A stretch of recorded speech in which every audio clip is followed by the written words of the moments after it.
Well, good morning again. Happy Sabbath. Thank you for coming. As Brother Larry was praying for all those that are not here, there's many that are sick. Also, Sister Bobby is sick. Her mother was sick earlier this week. So keep them in prayer, and many others that are not here this day. But I would just invite you to meet with me again as we ask for the Holy Spirit to be with us and guide us in our study this morning.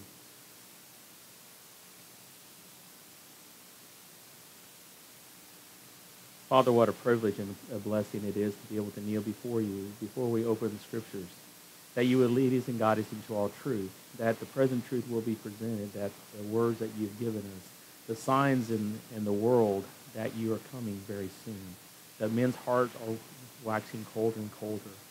So, Father, you have a people that you are being allowed to come into their lives, and we invite you to come into our lives right now, to take control, that our characters will reflect you 100%. This I pray in Jesus' name. Amen. You can get the light off. I'm going to share a little bit of current things that are going on in the world. What's interesting is that for quite a while, for years actually, I guess, a long time, not sure exactly when the beginning of the Ouija board came about, but the charismatics are using Christian Ouija boards to communicate with who? With angels. You see how Satan is being subtle and everything else? This is the new Christian Ouija board, so they can communicate to angels. Now, are we able to communicate to angels this way? No. But many are being doped into believing that they can use something like this to communicate. Who are they actually communicating to? The devil. We are been told by inspiration that we're to know the state of the dead. And this is one way it means that Satan's going to use to lull people into a thinking that they can communicate to the other side and all. Actually, as I was reading this, they were talking about the people that got involved, these sincere Christian people, how that many of them were very skeptic. But one man said, I was very skeptic about it, but I thought, well, I'm going to try it. And so he didn't have one of these angel Ouija boards. He just had the old Ouija board. And he said, I struggled for a while to finally, to communicate to the angels. And even during his communication with the angel, he said it was hard communicating. And finally he found one of these angel Ouija boards. And now he can communicate with this angel he calls him Jay. He said, I don't know how to pronounce the name, so I just call him Jay. I said, is it okay if I call you Jay? And the angel said, yeah. Can you imagine? He said, now I'm having a deeper spiritual, relationship now because of this Ouija board. So, you got to be careful. China is forcing Christians to replace Jesus with communist posters and also turning their places into gaming rooms. It says the communist government of China is continuing forcing Christians to replace posters of Jesus Christ with communist leaders and is turning pulpits into entertainment venues. Religious Liberty magazine Bitter Winter reports that Chinese authorities are going from town to town demanding that Christian icons be replaced with pictures of Chairman Mao Zedong and President Xi Jinping or whatever. Initial reports of the initiative came out back in 2017 is when they started reporting about this. Those several Christians have said it continues in full force in different provinces. They are still trying to maintain. So we need to pray for the Christian brethren, not only in China, but we can see the persecution. They were open for a little while, but we knew that iron curtain would soon close. Something that's also disturbing is Washington Adventist University's praise dance team is on fire. Yeah. This is atrocious. As we are losing our sense of worship in many churches and schools, we are seeing new trends of praise and worship techniques that are no different than the alcohol and drug-fueled dance clubs or rock concerts. Hopefully none of you have, but if you have ever gone to a concert, there's a comparison of another, like Def Leppard and all that. which are outright rock and roll, and they use these things to excite the people and all that. Well, this is what the Adventists now are using. It says lasers, pulsating light shows, shouting, jumping, dancing, and loud, blaring, thumping music are all designated to entertain, excite, and give you an emotional experience of what? Ecstasy. This is the model that some are trying to imitate, and this is even is happening here at Collegedale Community Church, bringing these so-called Christian rock singers in, is to lull the youth into a state of basically of ignorance. The mind is being taken away and controlled. Here is what we're told through the prophet. God requires of his people now as great a distinction from what? We've got to be different from the world in customs, habits, and practices as he required of Israel anciently. If they faithfully follow the teachings of his word, this distinction will what? Exist. It cannot be otherwise. The warnings given to the Hebrews against assimilating with the heathen were not more direct or explicit than are those forbidding Christians to conform to the spirit and customs of the ungodly. So what the Hebrew worthings were told, they held. Did they not hold to the principles and all? That's why, Satan is not fighting churches, is he? He's joining them. You wouldn't have probably known that this was a wolf in sheep's clothing. This is an actual animal that, look, you wouldn't have, says he doesn't attack him, but he's joining him, is he not? Yeah. Go with me now to Revelation chapter 17. Okay, we're going to continue our study. The two beasts become friends. We started in Revelation 13 last week, starting with verse 1 and 2, but I want us to now go to Revelation chapter 17 here.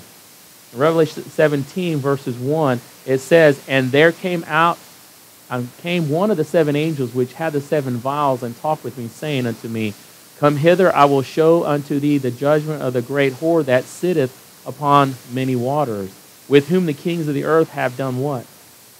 What have they done? Committed fornication, and the inhabitants of the earth have been made drunk with the wine of her fornication.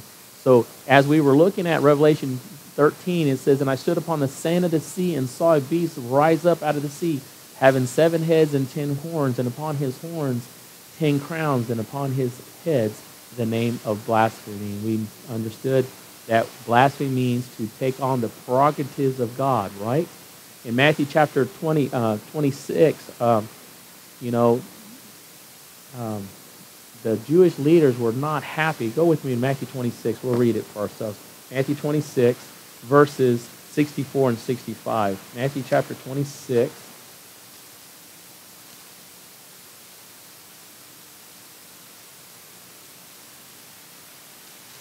Verses 64 and 65. It says, "Jesus saith unto them, Thou hast said, nevertheless I say unto you, hereafter shall ye see the Son of Man sitting" where? "At the right hand of power, and coming in the clouds of heaven." Then the high priest rent his. It is evident that the heads are successive forms of its power, one of them bearing rule at a time, and then giving place to another. So see, these kingdoms, they rule not simultaneously or contemporaneously, but they rule one after the other.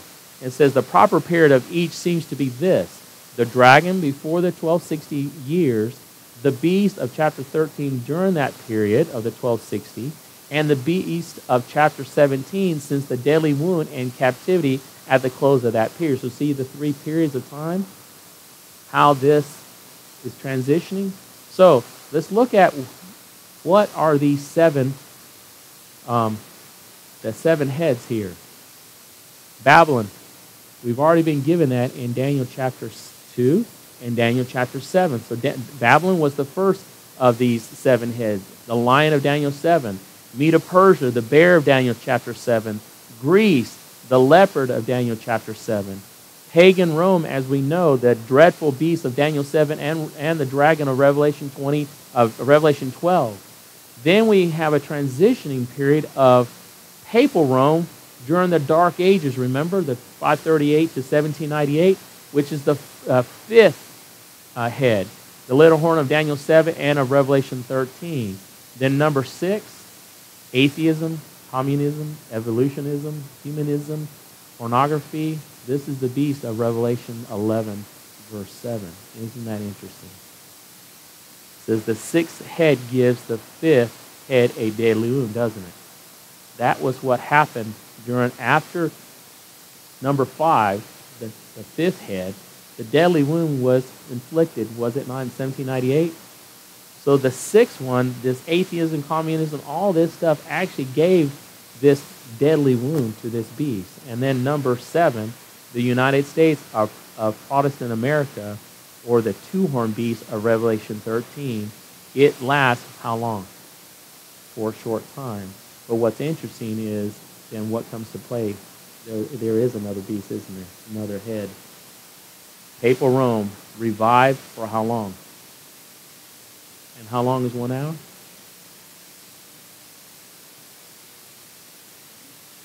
One hour is 2 weeks. And this is the beast of Revelation 13 that the deadly wound was healed. And here by Jan Andrews says the 10 horns are the 10 kingdoms of the fourth empire. So they're the 10 kingdoms of pagan Rome, remember?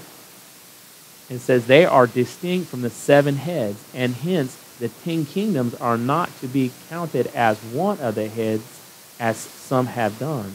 The horns are contemporary, that is, all reign win at the same time, while the heads are successive, but one existing at a time.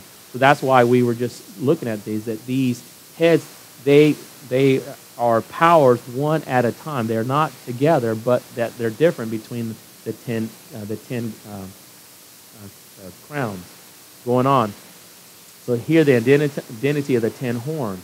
The first one was the Angles and Saxons of Britain.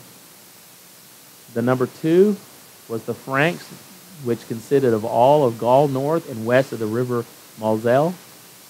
Alemanni, North Switzerland, Swabia, Alsace, and Lorraine were the dominion of that. And then Burgundians, they controlled the west, what we know now as the west Switzerland, and the valleys of the Rhone and the Saône and southeast Gaul. The Visigoths, they controlled the southwest of Gaul and Spain, what we know as Spain now.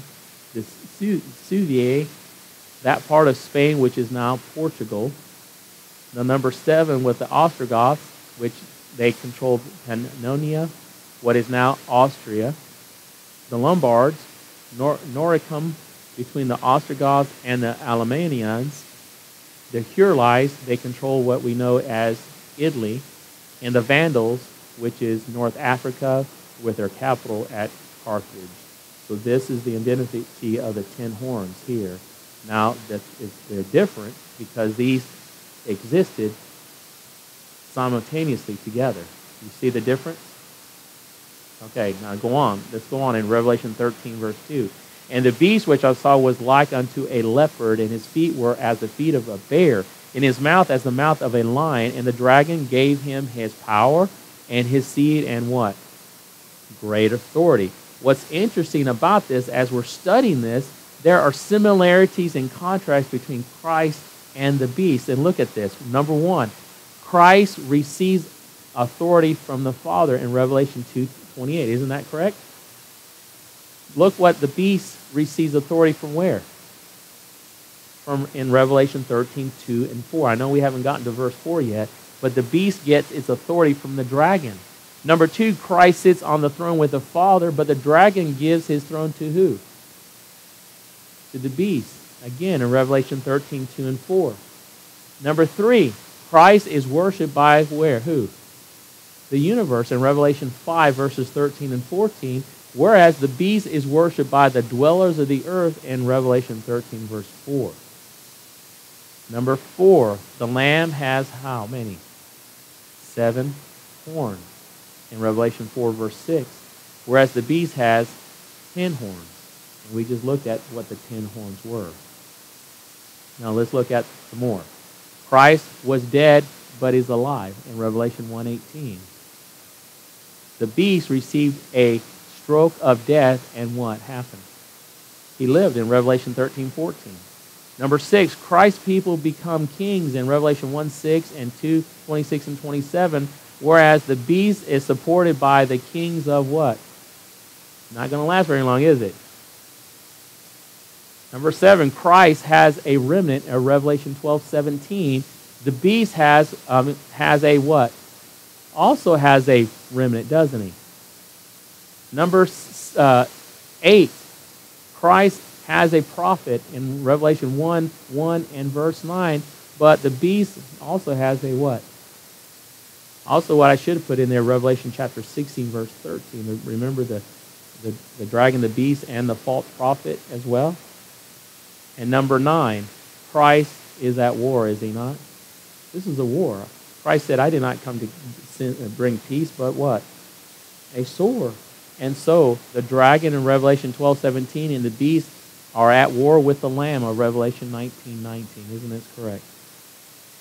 Interesting, isn't it? Revelation 13:3 says, and I saw one of his heads as it were wounded to death, and his deadly wound was healed, and what happened?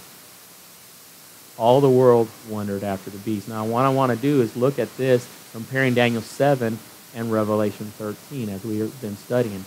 In Daniel chapter 7, verse 25, we point that as identifying who the little horn is. So look at this. And he shall speak great words against the Most High.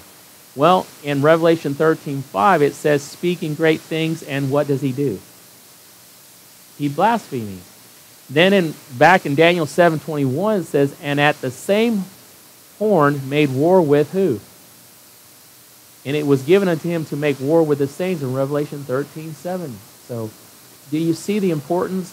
And that's why we have to convey this to individuals, that we've got to study Daniel, because there's so many comparisons. It gives us light as we're looking in Revelation, especially Revelation 13. Number 3 says, shall wear out the saints of the Most High. In Revelation 13:7 says, war with the saints and to overcome them. Number 4, more stout than his fellows. In Daniel 7:20, power was given him over all kindreds and tongues and nations. So this is a superpower, is it not? And then number 4, they shall be given into his hand until how long? Times, and a dividing of time. And in Revelation 13:5 says, power was given unto him to continue how long? 40 and 2 months. Now, one of the things that's interesting is that the beast mimics Christ's deadly wound. Did you know that?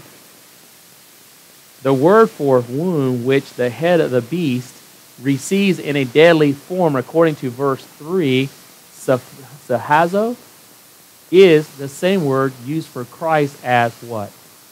The lamb slain in Revelation 5, 6, and 9, and 12.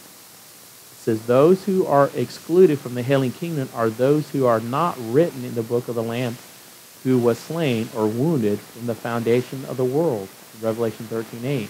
The same word is used in both passages, and thus a contrast is drawn between the beast and the lamb. Both received a wound that was deadly, but came back to life. One to listen to this. One to work for the redemption of mankind, and the other for its destruction. This is from the Biblical Research Institute. So see how the beast tries to mimic what Christ has done? See, this beast cannot originate. It can only duplicate what God has done. Yeah. Let's take a closer look.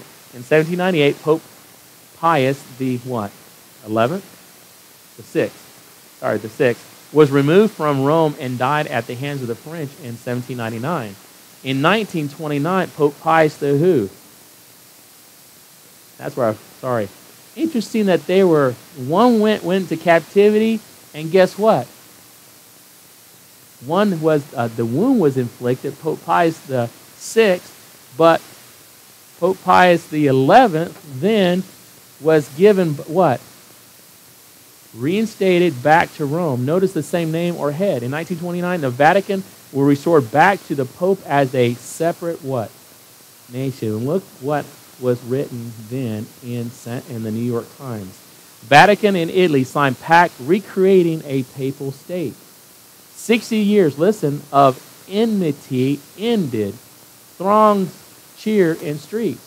Acclaimed Gasperi and Mussolini, signers of 3 agreements. And this is by Arnold Cortesi.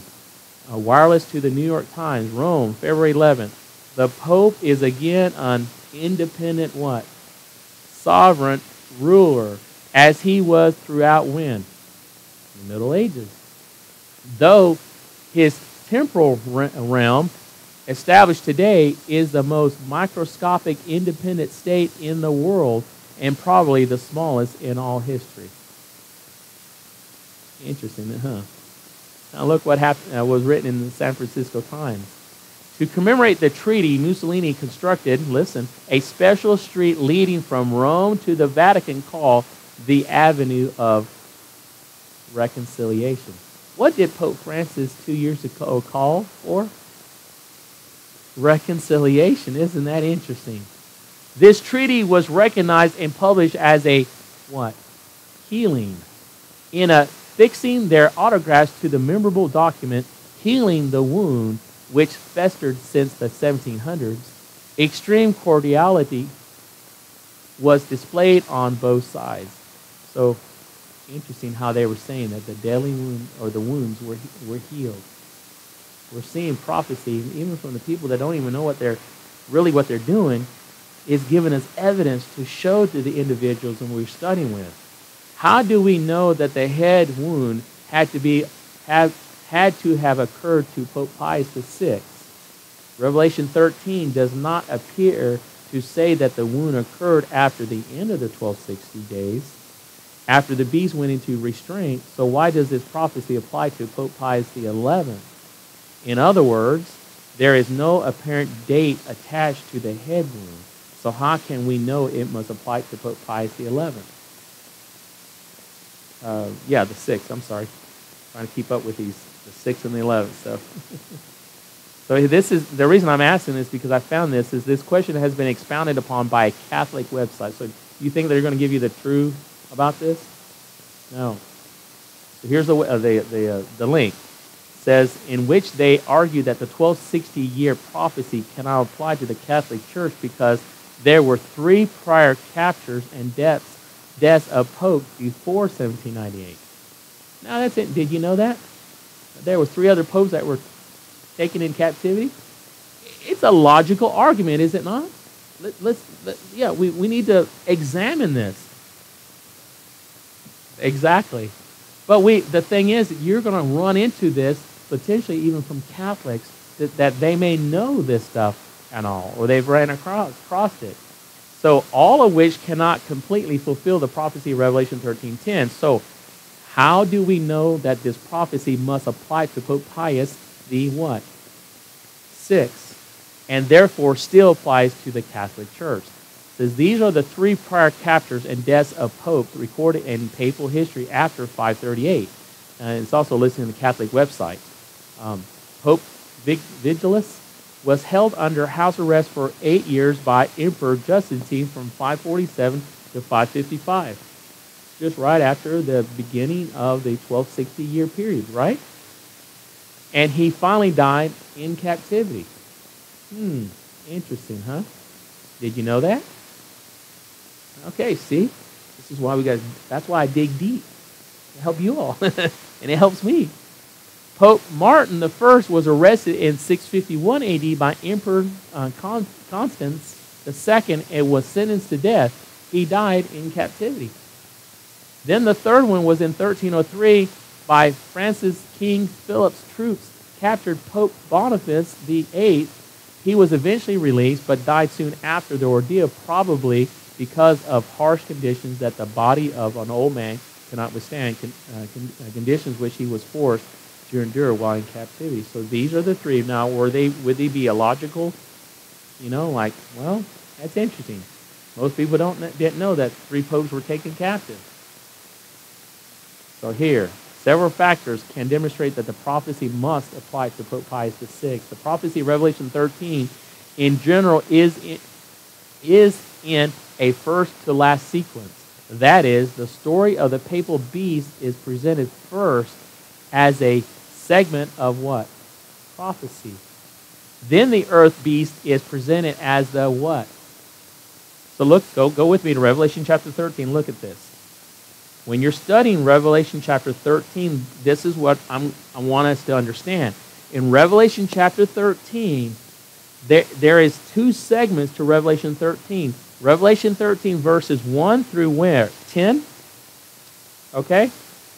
Look at what ends with verse 10. It says, he that leadeth into captivity shall go into captivity. He that killeth with a sword must be killed with a sword.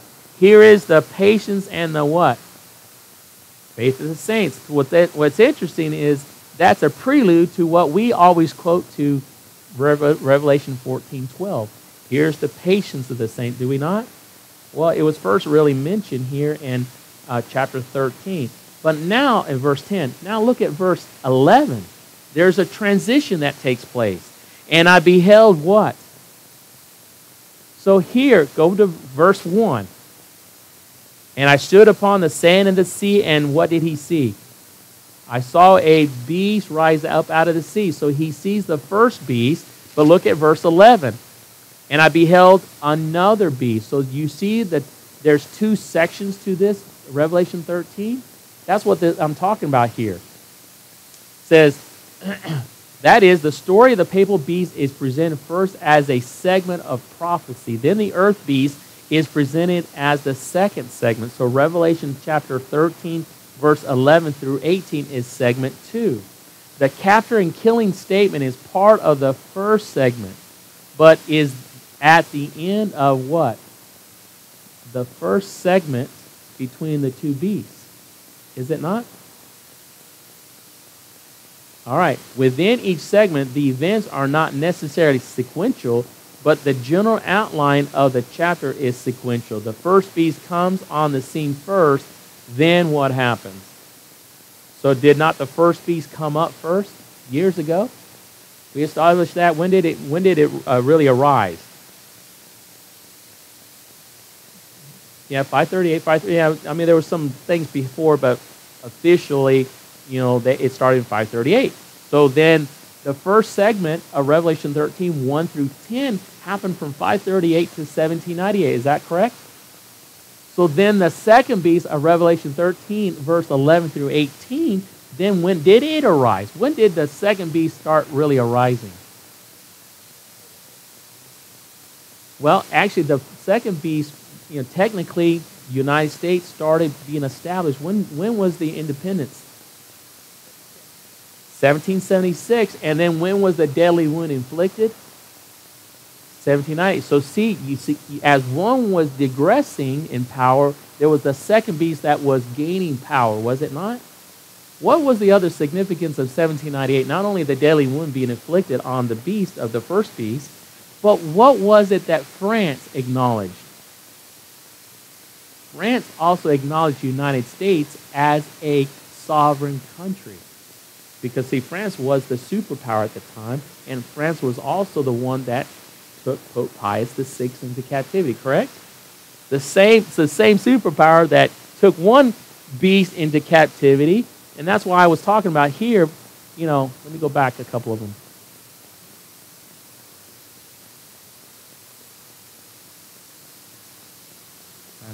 Way back here. This is why this beast here, atheism, where was atheism attached to? What about communism? What about evolutionism? Humanism? Pornography?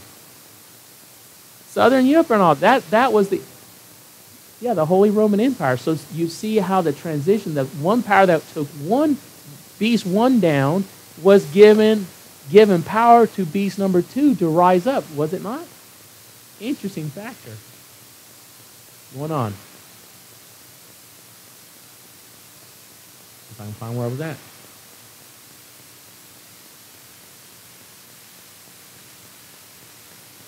All right. It says the wound is to a head and not to the what?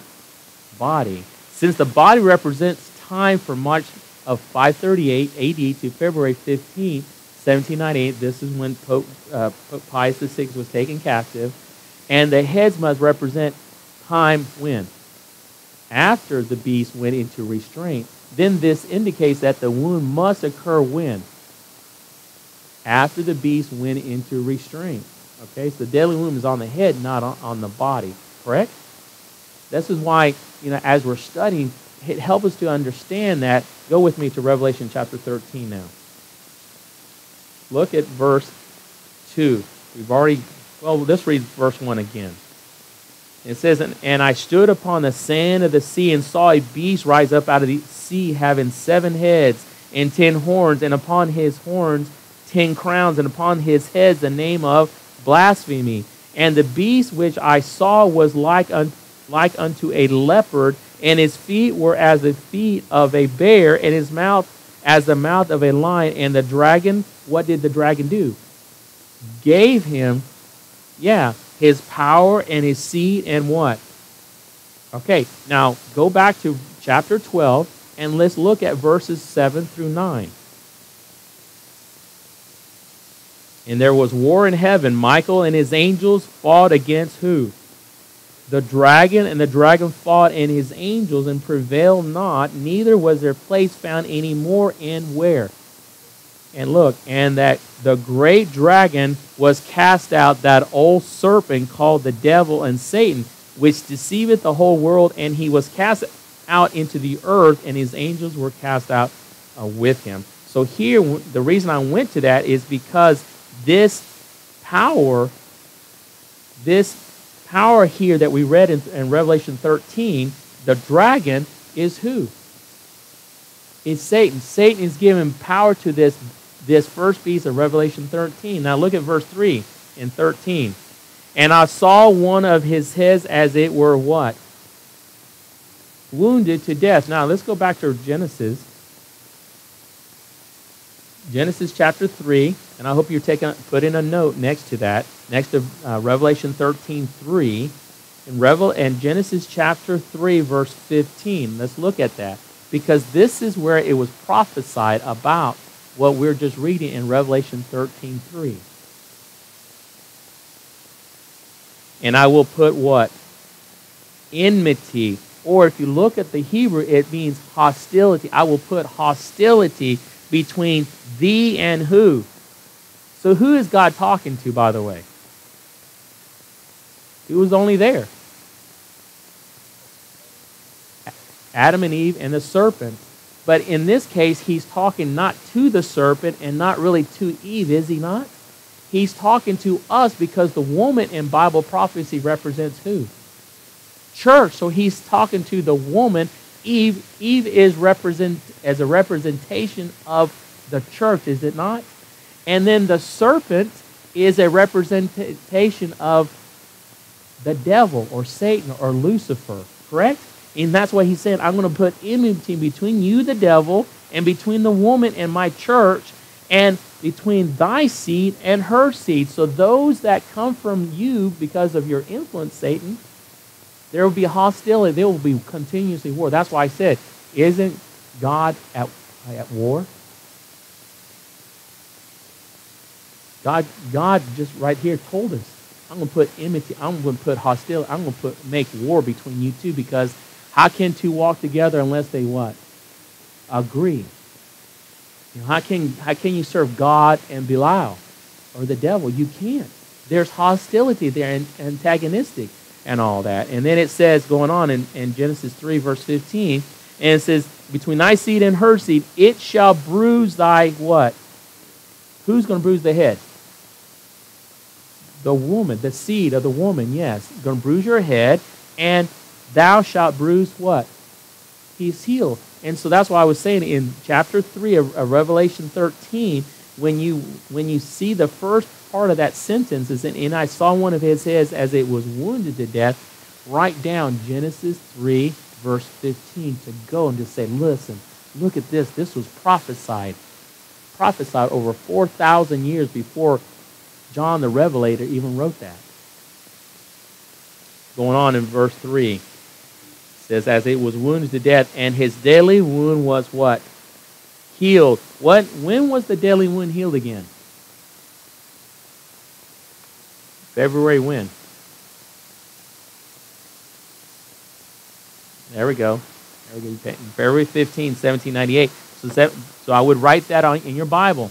So that way you have those dates down. All right? So the deadly wound was healed, and what happened the next thing? And all the world, what did they do? Wondered. The word wondered means what? Marveled. They were marveled. Did they not? Because look what they said. Look at verse 4. And they worshiped the dragon. Who's the dragon again? Satan. So this beast of Revelation 13 verse 1, are they actually worshiping that first beast? Who are they actually worshiping? Satan. They're actually worshiping Satan. And it says in verse 4, and they worshiped the dragon or Satan, which gave power unto the beast. So see, they're not actually worshiping. So those, the Catholic people that go and they say, our Holy Father, Papa, Poppy, whatever they call him. They're not actually worshiping him, are they? He is just a representation of who? Of Satan that they're worshiping. And so it says, and they worshiped the dragon which gave power unto the beast, and they worshiped the beast, saying, who is like unto what? Who is able to make what?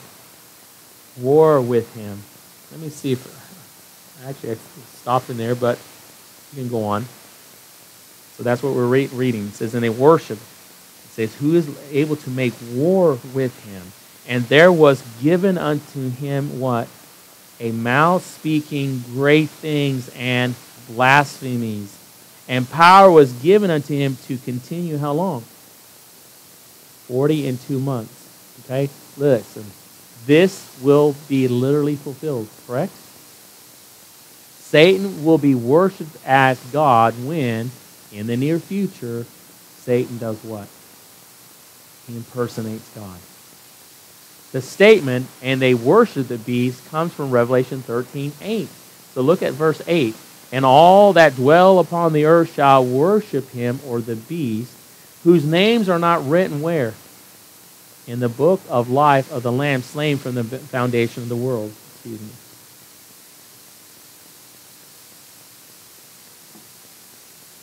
It says the act of worship is to be enforced worldwide. This act of worship acknowledges who? Papal power. Now, he's given a mouth speaking great things in Revelation 13:5. It says, neither the popes of the Middle Ages nor their counter-reformation had dared to articulate what was announced in the 19th century as Catholic truth. Have you ever heard that? Catholic truth. Truth from which no one can deviate without damage to one's faith and one's salvation is what they deem Catholic truth. Namely, the immutable or irreform... How do you pronounce that? This word right here. Irrefragable. And I looked it up. Unable to be revised or altered. This is what they say. Whatever they say, it cannot be altered. Okay? Dogma. Revealed by God to the jurisdictional primacy of the Pope over the whole globe of the earth and his infallibility in ex cathedra. Thank you.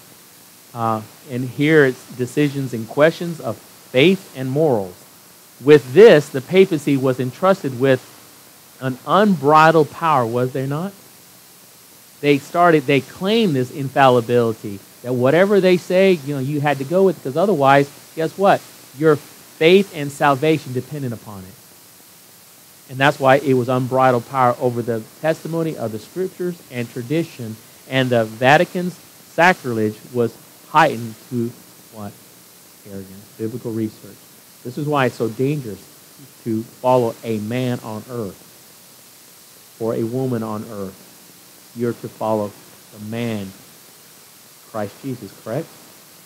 Yeah, and study for yourself.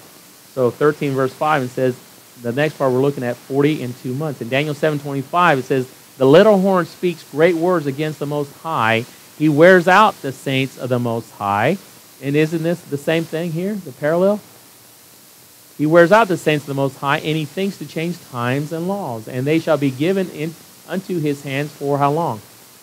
Times, and dividings of time. So I'm just trying to share with you, those that may be watching as well online. The term time, times, and dividing of time is something that was understood in Daniel's day to refer to a year, 2 years. Remember, time is 1, times is 2, and dividing the times is how long? These years were of 360 days in length, because we have to look at the Hebrew calendar of 360 days in a year. Now, every, I can't remember, was it 5 or 7 years, then they, 13th month to come, exactly. So 3.5 times 360 days equals to 1,260 days, correct? Also are 42 months of 30 days each, correct? That's where you get the 42 months. How do we know that the prophetic years were 300 days in length? To answer that question, compare Daniel 7:25 to Revelation 12:6. And Revelation 12:14, to understand this, where there 1260 days is made equal to 3.5. So go with me to Daniel 7:25, as I have just suggested and asked. Daniel 7:25. On Friday night, we're actually going through Daniel right now in Daniel chapter 7. So I invite you, if you can, to make it. Then in Daniel 7:25, it says, "And he shall speak great words against the Most High, and shall wear out the saints of the Most High, and think to change times and laws, and they shall be given into his hand until a time, times, and dividing of time." So we've read that. Now let's go to Revelation 12, verse 6. So this is the first that we see of time, times, and dividing of times. So Revelation 12, verse 6 now. It says, "And the woman fled into the wilderness, where she hath a place prepared of God, that they should feed her there." How long? 1,260 days, or 60 days. So here's the second reference. So when you see it twice, isn't it pretty important that we need to pay attention as to what's going on here? Now the last here that I put up there is verse 14. So 12, verse 14. "And to the woman were given 2 wings of a great eagle, that she might fly into the wilderness, into her place, where she is nourished for" how long? "A time, and times, and a half from the face of the serpent." So there are the 3 references that gives us evidence of that this 1,260 days or years is very important, especially to God's people, is it not? Because it helps us identify who this power, this persecuting power is. The little horn of Daniel 7:25 and the first beast of Revelation 13 are the same power. Is that correct? The papacy. Both are identified by, there is more, but we will show only 5 strongest characteristics here. 1, speaking words against the Most High, a form of what? Number 2, wear out or destroy the saints of the Most High. Now, if you are following Christ, do you go and persecute and kill other people?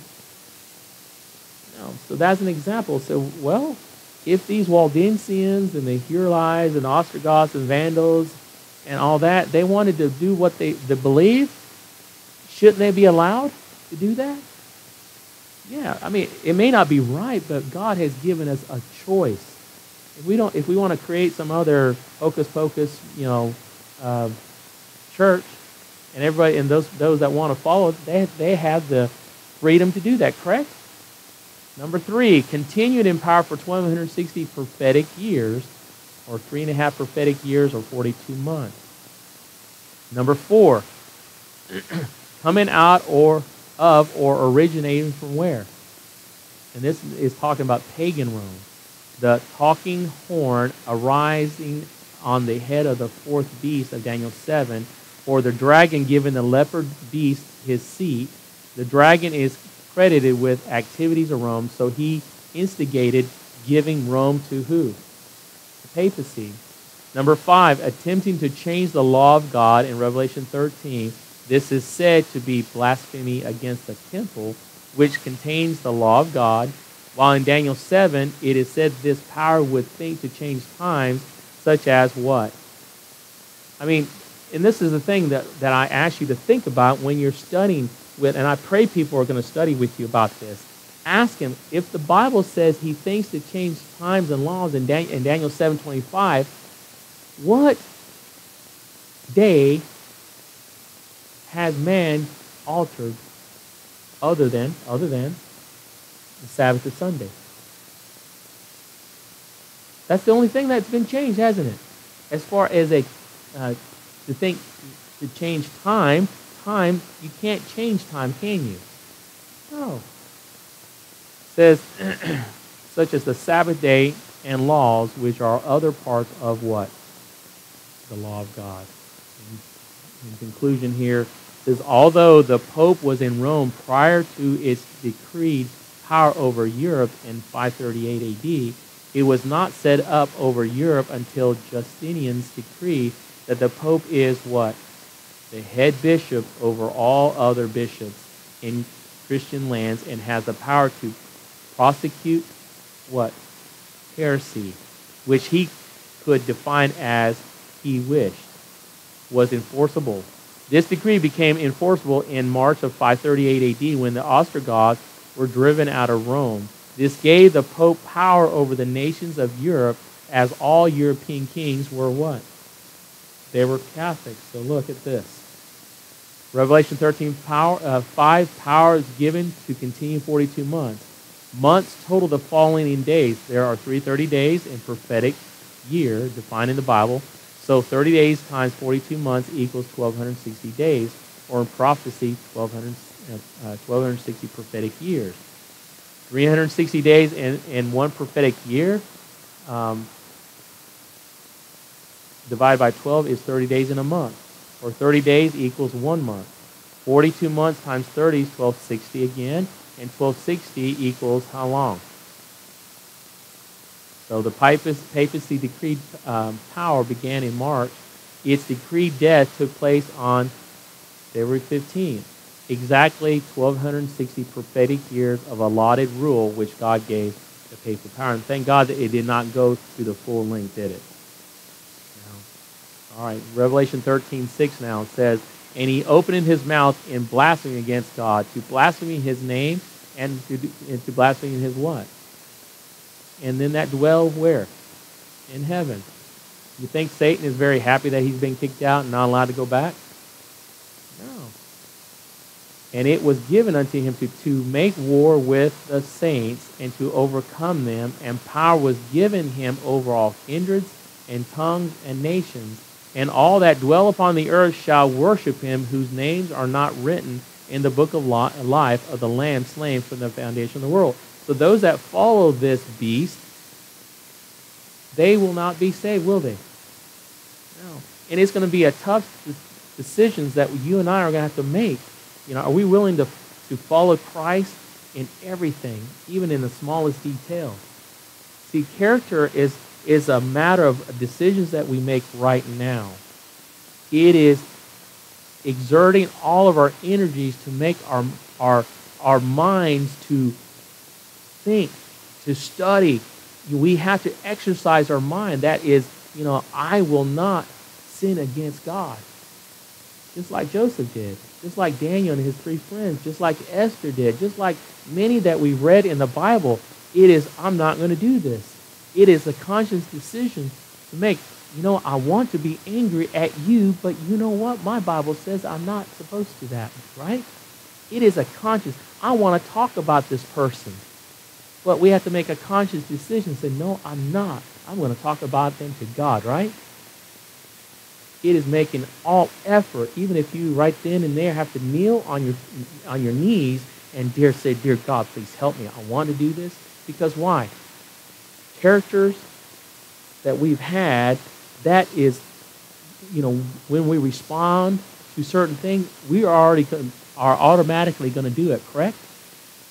So to break those demonic habits, we have to do something that will exercise our mind. And we have to do things out of the ordinary. You're going to be walking you're in Walmart. You may see something, and you may smell something, and it will remind you of things that if you used to eat meat or used to drink or used to smoke, it will remind you of those taste buds or those thoughts or whatever. Those are stimulating that you used to do, and you're going to have to do what? Exercise the willpower to say, dear God, please remove that. I know, I used to eat meat. I know I used to eat chicken or whatever. And those taste buds are still there, are they not? But God can help give us victory, but we have to put an effort in everything we do. So I pray that we can work together, pray for one another, that we can hasten the Lord's coming by getting prepared. And I just encourage you to continue studying as we will be continuing Revelation chapter 13 next week. The two bees become friends. So we're going to get into the next beast next Sabbath. God bless you all. Happy Sabbath. I'm going to have special